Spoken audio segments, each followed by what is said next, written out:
हाय, मैं हूँ प्रियंका संभव। अगर आप म्यूचुअल फंड में निवेश करना चाहते हैं तो इन्वेस्टमेंट के दो स्टाइल्स होते हैं, आपने भी सुना होगा, एक्टिव और पैसिव इन्वेस्टिंग। तो आज हम समझने वाले हैं कि इन दोनों के बीच में क्या फर्क होता है और एज अ रिटेल इन्वेस्टर आपको क्या सिलेक्ट करना चाहिए। लेकिन आगे बढ़े इससे पहले इस तरह की कॉन्वर्सेशंस, इन्वेस्टमेंट की बात अगर आप जानना चाहते हैं तो मनी 9 के यूट्यूब चैनल को लाइक करना, सब्सक्राइब करना ना भूलें। साथ ही में एक बेल का आइकॉन नजर जो आता है उसे भी क्लिक कर दें ताकि इस तरह के वीडियोस जब भी हम लेकर आए तो आप लाइव हमारे साथ जुड़ सके। और आज एक्टिव और पैसिव फंड में क्या है राइट चॉइस, ये समझेंगे हम कीर्तन ए शाह से, जो है एसआरई वेल्थ के को फाउंडर और सीईओ सीएफपी हैं कीर्तन। और कीर्तन ने इस सब्जेक्ट पर काफी रिसर्च की है, वीडियोस भी बनाए हैं। तो आज मैं कीर्तन के सामने कुछ सवाल रखूंगी ताकि एज अ रिटेल इन्वेस्टर आप बेहतर तरीके से समझ पाए कि एक्टिव और पैसिव में आपको क्या सिलेक्ट करना है।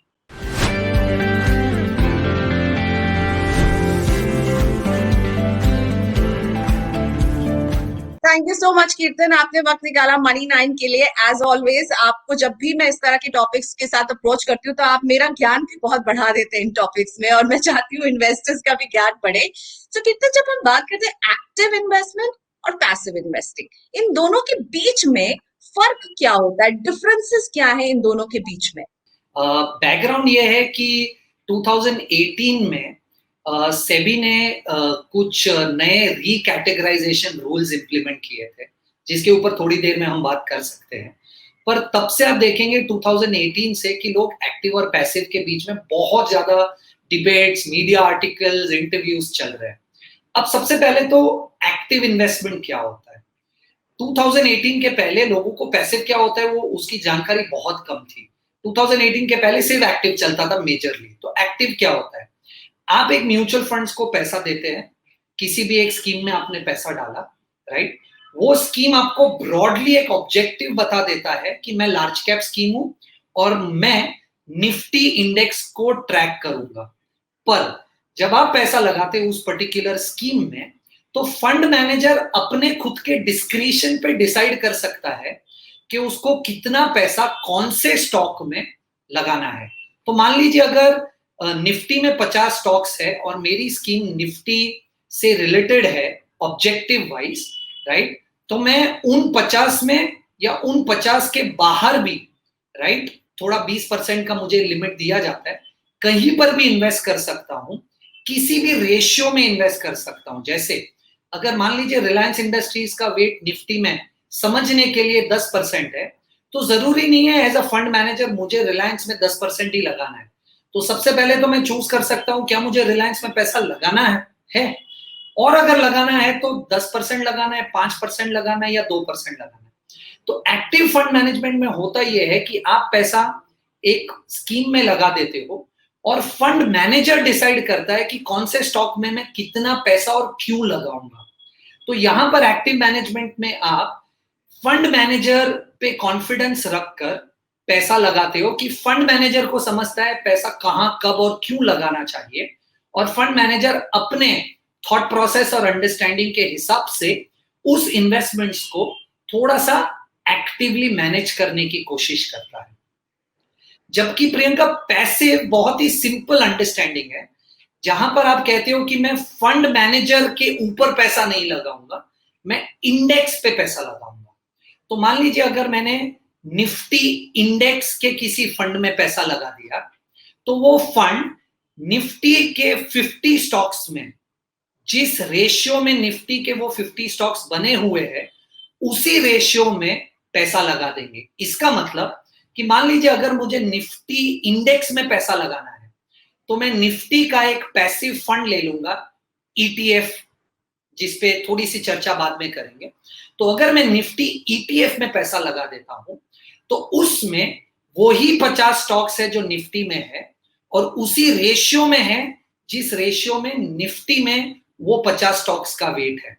तो अगर मुझे किसी इंडेक्स में पैसा लगाना है तो मैं पैसिव इन्वेस्टिंग करूंगा, और अगर मुझे इंडेक्स में पैसा नहीं लगाना पर मुझे ये जानना है कि क्या फंड मैनेजर कुछ बेहतर कर सकता है, तो उसे मैं एक्टिव इन्वेस्टमेंट कहता हूं।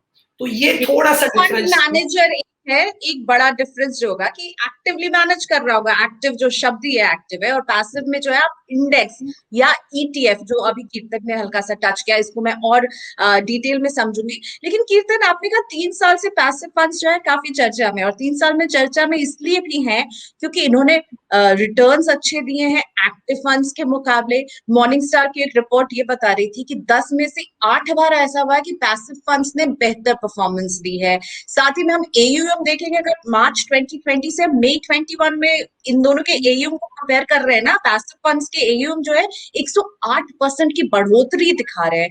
यानी पैसिव फंड्स जो वो बीट कर रहे हैं एक्टिव फंड्स को। लेकिन एक्टिव फंड्स, ऐसा क्या हो रहा है कि वो मार्केट रिटर्न्स को बीट नहीं कर पा रहे हैं। वहां पे एक फंड मैनेजर है जो कि हमसे पैसे ले रहा है इस बात के कि वो मेरे फंड को मैनेज करेगा, पर वो अगर मुझे वैसा रिटर्न नहीं दे रहा है, तो मैं एज एन इन्वेस्टर सोचूंगी कि मुझे पैसिव फंड में इन्वेस्ट करना चाहिए, वहां रिटर्न अच्छा मिल रहा है।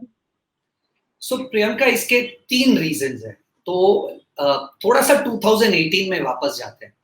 अब 2018 के पहले प्रियंका होता ये था मार्केट में कि आप अगर कहेंगे कि मैं पैसा लार्ज कैप फंड में लगा रहा हूं, तो सेबी की ऐसी कोई डेफिनेशन नहीं थी कि लार्ज कैप स्टॉक क्या होता है।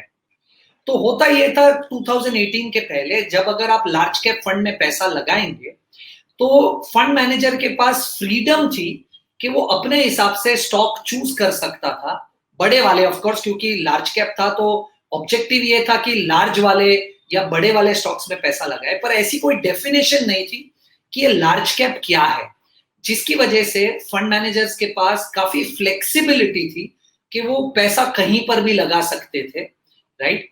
2018 में ये हुआ प्रियंका की सेबी ने आकर कैटेगराइजेशन कर दिया। कैटेगराइजेशन का मतलब है, सेबी ने कहा कि पहले 100 सबसे बड़ी कंपनीज, सबसे ज्यादा मार्केट कैपिटलाइजेशन वाली कंपनीज को आप लार्ज कैप कहेंगे, 101 से 250 वाली large cap market capitalization companies को आप मिड कैप कहेंगे, और 250 से नीचे वाली मार्केट कैपिटलाइजेशन कंपनीज को आप स्मॉल कैप कहेंगे।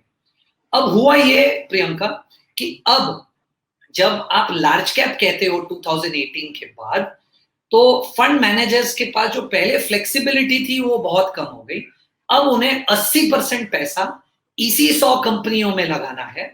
उनके पास सिर्फ 20% की फ्लेक्सिबिलिटी है कि वो ये 100 कंपनीज के बाहर पैसा लगा पाए।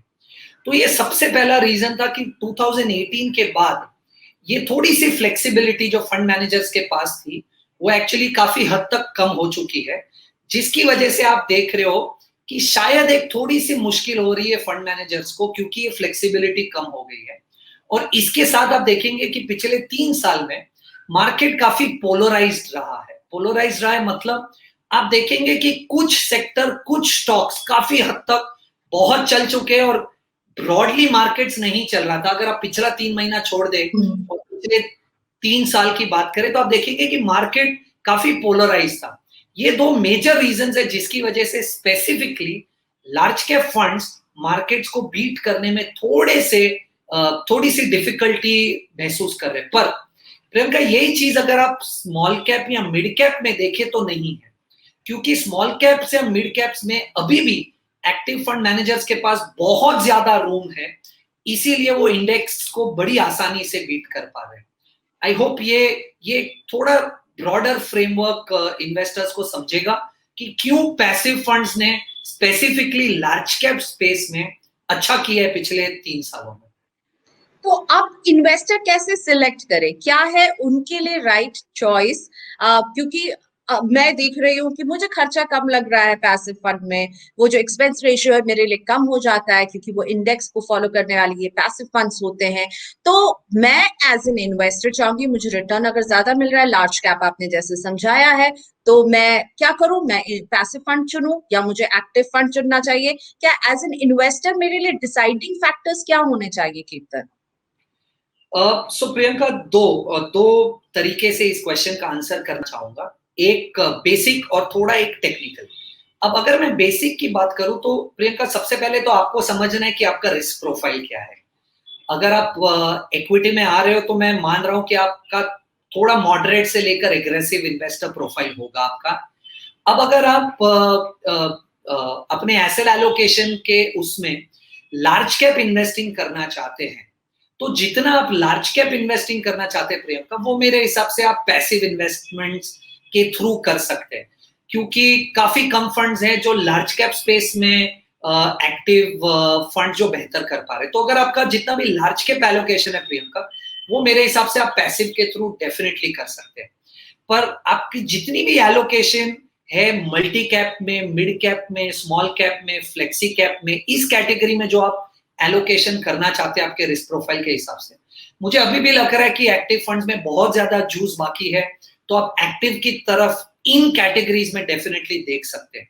तो ये एक हो गया एक सिंपल तरीका जज करने का एक्टिव पैसिव के बीच में।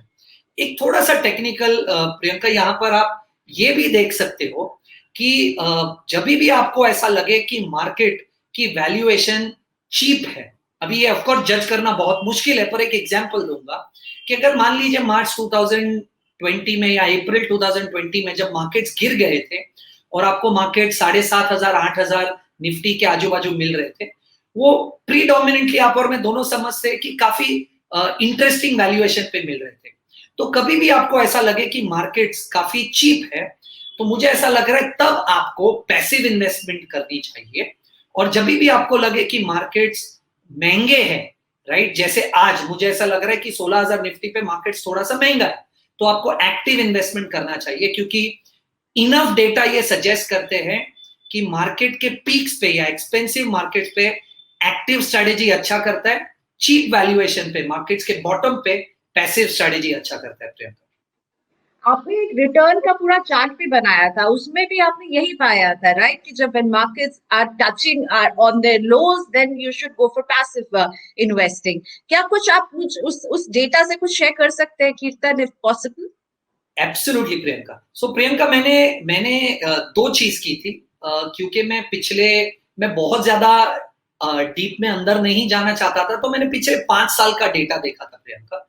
तो अभी आपके साथ दो इंस्टेंसेस शेयर करूंगा। सबसे तो लेटेस्ट वाला इंस्टेंस, जब आप 23 मार्च 2020 जहां से फॉल हुआ से लेकर 16 फेब 2021 जहां पर सबसे पहले पीक आउट हो गया था, जिसके बाद निफ्टी गिरने लगी, ये अगर आप टाइम फ्रेम देखेंगे तो मैंने 28 लार्ज कैप फंड्स का डेटा निकाला, राइट, जो 3 साल से ज्यादा मार्केट में रह चुके हैं, और मैंने पाया कि सिर्फ 7% फंड्स ऐसे थे, यानी सिर्फ 2 फंड्स ऐसे थे जिन्होंने इंडेक्स को बीट कर पाया। इसका मतलब कि अगर आप 23 मार्च 2020 को अगर एक्टिव फंड्स में पैसा लगाते इन 28 में से किसी भी, तो 2 ही ऐसे फंड्स थे जो मार्केट को बीट कर पाए। तो वापस यही चीज, जो अगर मार्केट चीप वैल्यूएशन पे मिल रहा है तो आप पैसिव में इन्वेस्ट कीजिए, क्योंकि वहां से मार्केट को बीट करना एक्टिव फंड्स के लिए मुश्किल हो जाता है। और अगर आप थोड़ा सा और डिटेल में जाए तो मार्केट में एक डाउनफॉल आया था 4 मार्च 2015 से लेकर 26 फेब 2016 तक, राइट। अगर आप ये पीरियड देखें, राइट, कि जब मार्केट गिरा था, राइट, मार्केट गिरने वाली फेज में आप देखेंगे कि 89 से 90% फंड्स ने मार्केट को बीट किया। इसका मतलब कि इन 28 फंड्स में से 3 ही ऐसे फंड्स थे जिन्होंने मार्केट से कम रिटर्न जनरेट किया। यानी जब मार्केट गिर रहा था तो मार्केट अगर 10% गिरा तो 90% फंड्स ऐसे थे तो जो मार्केट से कम गिरे। अगेन यही स्ट्रेटेजी है कि अगर मार्केट की वैल्यूएशन एक्सपेंसिव है तो एक्टिव स्ट्रेटेजीज या एक्टिव फंड्स अच्छा काम करते हैं versus investing in Nifty. Priyanka, right, तो 2 चीजें समझ में आई। एक तो लार्ज कैप में अगर आप इन्वेस्ट करना चाहते हैं, इंडेक्स फंड अच्छे हो सकते हैं। दूसरा, मार्केट का जो मूड है वो एक डिसाइडिंग फैक्टर है, जिस पर एक रिसर्च भी कीर्तन, एक शॉर्ट रिसर्च भी अपनी शेयर की कीर्तन। अब पैसिव इन्वेस्टिंग में 2 चीजें हैं, ईटीएफ्स है और है इंडेक्स फंड। मैं ये समझती हूँ कि अगर मुझे ईटीएफ के जरिए निवेश करना है एज एन इन्वेस्टर तो मेरे पास डीमैट होना चाहिए, और इंडेक्स फंड के जरिए करना तो डीमैट की जरूरत नहीं है।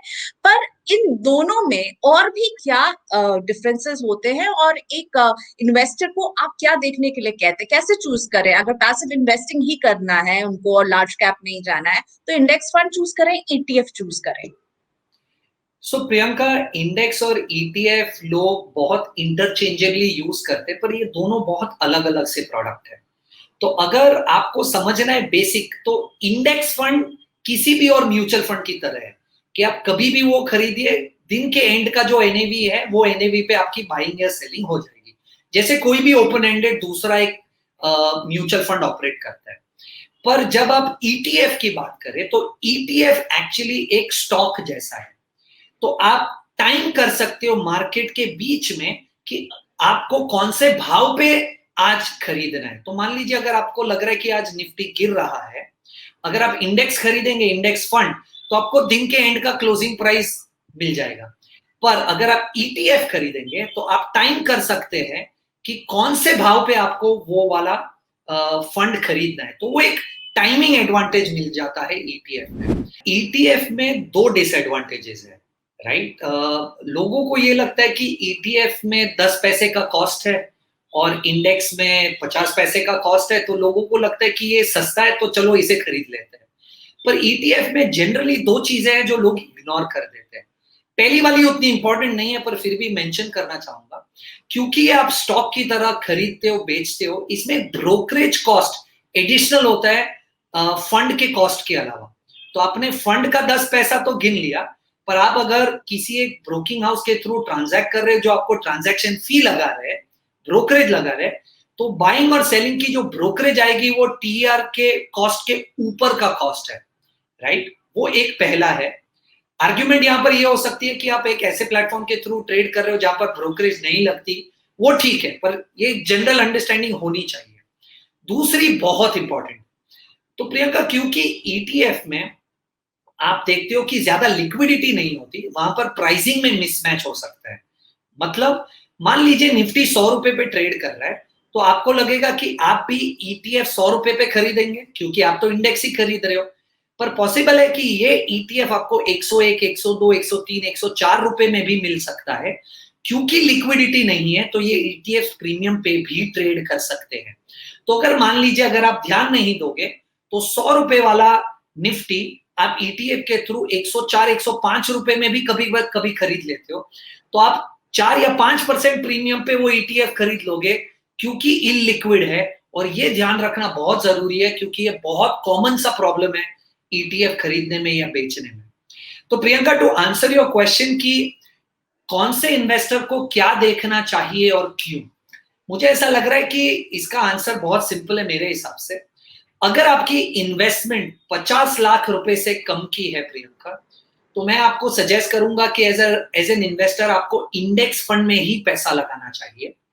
अगर आपकी बाइंग या खरीदारी जो आप करना चाहते हो वो 50 लाख से ऊपर है, तो आपको ईटीएफ में खरीदना चाहिए।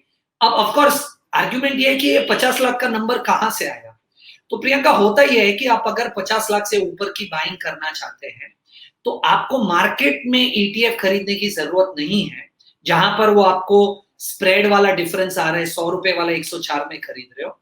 अगर आप 50 लाख की ऊपर की बाइंग करना चाहते हो तो आप सीधा एएमसी को, म्यूचुअल फंड को अप्रोच कर सकते हो और लाइव प्राइजेस पे आप म्यूचुअल फंड से खरीद सकते हो, जहां पर ये बाइंग सेलिंग का जो डिफरेंस आ रहा था spread, that will be taken care of. Okay, so ETF और इंडेक्स में क्या फायदे नुकसान है ये तो हमने समझ लिया, लेकिन मुझे ये बताइए कि अभी कोई अगर इन्वेस्ट करना चाहता है और पैसिव फंड में इन्वेस्ट करना चाहता है, तो कौन से वो आप 2021 के वो कौन से पैसिव फंड्स हैं जिन्हें आप देख रहे हैं अच्छा परफॉर्मेंस दे सकता है, एक रिटेल इन्वेस्टर को यहाँ पर नजरें रखनी चाहिए? तो प्रियंका, जैसे मैंने आपको लास्ट टाइम भी कहा कि ये डिपेंड करता है कि आपका रिस्क प्रोफाइल क्या है।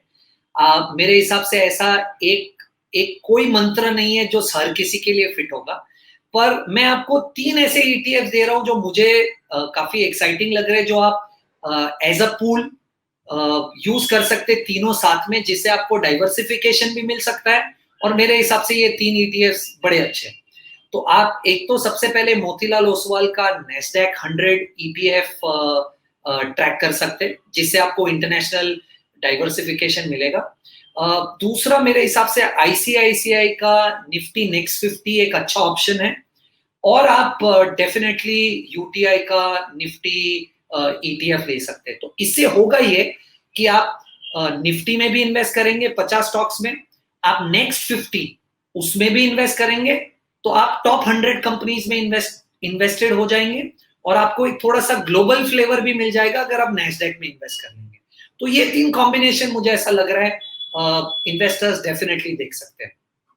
अच्छा गीता, जब कोई पैसिव फंड या इंडेक्स फंड को चूज करेगा या ईटीएफ को, तो आप उन्हें क्या देखने के लिए कहते हैं? कितने साल का रिटर्न देखें, ट्रैकिंग एरर देखें, एक्सपेंस रेशियो देखें, वो कौन सी कुछ पॉइंट्स हैं जो किसी को देखनी चाहिए? प्रियंका, सबसे पहले तो आपको ये देखना है कि फंड में ट्रैकिंग एरर कितना है। एक्चुअली ट्रैकिंग एरर सही कॉन्सेप्ट नहीं है, क्योंकि वो थोड़ा सा टेक्निकल हो जाता है और वो आप स्टैंडर्ड डिविएशन पे चले जाते हो।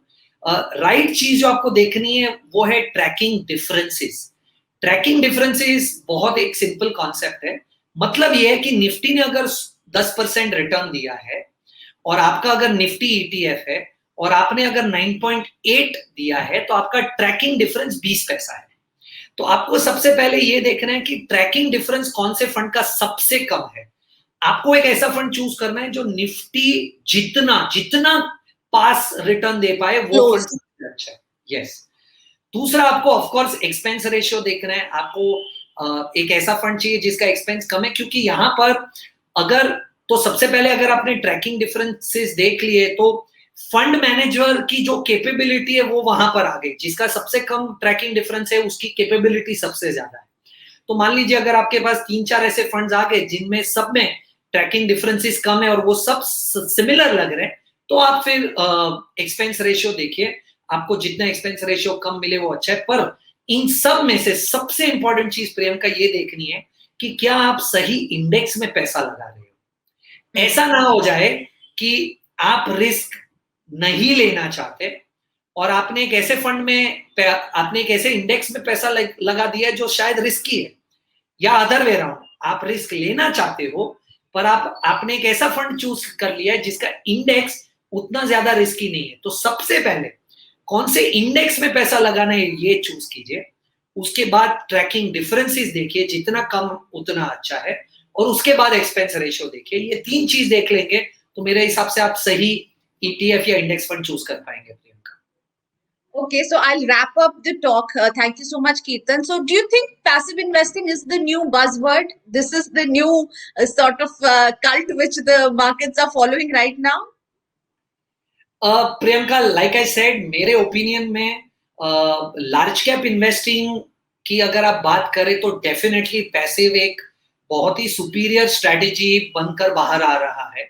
पर मुझे ऐसा लग रहा है कि ऐसे बहुत सारे ऑप्शंस अभी तक flexi cap multi cap investing या small cap mid cap investing या इंटरनेशनल इन्वेस्टिंग, उसमें सॉरी इंटरनेशनल तो नहीं, पर बाकी जो 3 मैंने आपको कहा, flexi, multi cap, mid cap, small cap, उसमें मुझे नहीं लग रहा है कि बहुत सारे ऐसे ऑप्शंस आज अवेलेबल है जिसमें आप ये कह सकते हो कि मैं पूरा पैसिव यूज करके वो स्ट्रक्चर बना पाऊंगा। तो हाँ, लार्ज कैप की अगर आप बात करें डेफिनेटली पैसिव एक सुपीरियर स्ट्रेटेजी हो सकती है। पर बाकी चीजों के लिए मुझे ऐसा लग रहा है कि इंडेक्स में अभी भी जान बाकी है और टाइम लगेगा पैसिव स्ट्रेटेजीज को एक्टिव को आउटबीट करने के लिए। प्रियंका, चलिए, great, thank you so much कीर्तन फॉर योर टाइम। सो अभी तो लार्ज कैप की जहां तक बात है वहां पर कीर्तन कह रहे हैं passive investing is sort of coming out as one of the winners, लेकिन और सब जो है small cap, multi cap, flexi cap, इन सब में थोड़ा सा भी वक्त लगेगा। एक्टिव फंड ज्यादा पसंद आ रहे कीर्तन को, हाँ, पर पैसिव फंड एक नया ट्रेंड उभरता हुआ। Thank you so much for watching us. और अगर आपको इस तरह की वीडियोस, कॉन्वर्सेशन पसंद आते हैं तो मनी9 के यूट्यूब चैनल को प्लीज सब्सक्राइब करें, लाइक करें और हमारे बेल आइकन को जरूर क्लिक करते हैं जो आपको स्क्रीन पर नजर आ रहा है, ताकि इस तरह के वीडियोस आपसे कभी मिस ना हो।